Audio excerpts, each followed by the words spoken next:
Bien, écoutez, le Loir déborde, mais ce n'est pas non plus la catastrophe, parce que hier soir on a réussi à baisser les barrages et en l'espace de quelques heures on a perdu 20 cm. Donc ces 20 cm on les a repris ce matin parce qu'en amont les montées d'eau ont été très importantes, notamment les affluents du Loir. Je veux parler de la Braie et de la Veuve.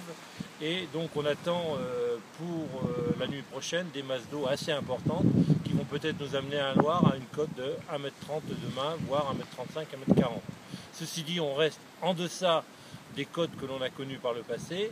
Et dans le même temps, il y a deux ouvrages qui fonctionnent très très bien, c'est-à-dire les pompes qui sont sur le quartier de Sainte-Colombe.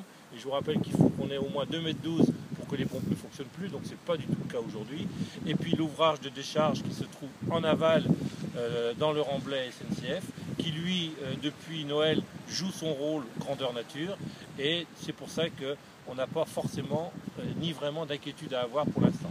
Mais ceci dit, on risque d'avoir ce genre de crue pendant tout l'hiver parce que le Loir est très haut, même quand il baisse, il reste quand même à des niveaux très hauts. Et étant donné que les sols sont gorgés d'eau, eh bien, dès qu'on a 24 heures de pluie, ça recommence. Voilà.